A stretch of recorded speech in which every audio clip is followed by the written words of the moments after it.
Hey, this is Dr. Nick from the ECG Academy, and we're going to go over the anatomy of the chest because in order to put the ECG electrodes in the proper place, you have to be familiar with the anatomy. I've seen a lot of people put the ECG leads in the wrong place, the electrodes go in the wrong spot, and then it makes the ECG look abnormal when it isn't. So let's go over the anatomy of the chest. On the front of the chest wall, of course, we have the breastbone, which is called the sternum, and it connects with the clavicles, which are the collarbones. Now, the sternum has three parts to it. The top flat part, which is a little bit wider, is called the manubrium. The middle part of the sternum is called the body. And at the very tip, there's a small part that juts downwards called the xiphoid process. Now, between the body of the sternum and the manubrium, there forms an angle. It's called the sternal angle. It's a ridge. If you run your finger along the sternum, you can feel this ridge. Now, this ridge, if you follow it to the left and the right, it actually connects with the second rib. And that's important because below the second rib is the second intercostal space. Now, where do the ECG electrodes have to go in? The fourth intercostal space. So find the sternal angle, find the second rib, move down slightly, and you feel that little hole there. That's the second intercostal space. And then run over the third rib, the third intercostal space, the fourth rib, and then the fourth intercostal space.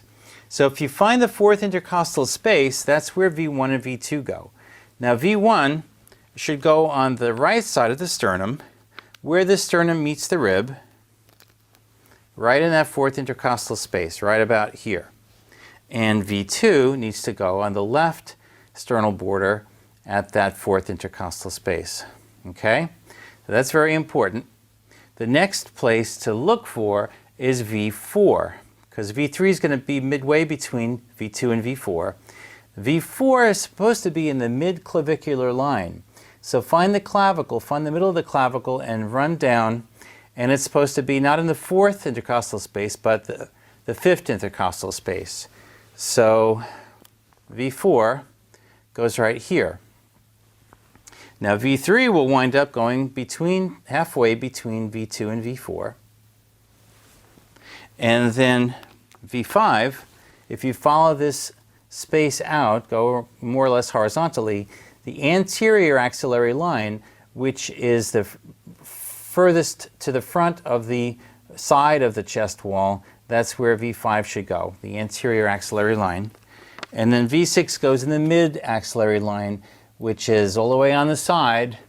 Don't be afraid to go just underneath the armpit there, because that's where it belongs. And if you put your electrodes in this position, your V leads, your precordial leads, will come out looking properly. Now, what about the arms? Well, the arms are easy. You want one on each arm. And you'll see some people in the ICU, they'll put their leads on the chest wall, but that's usually not the best place to put it. You should, if you're doing a formal 12 lead, you should put it on the arm.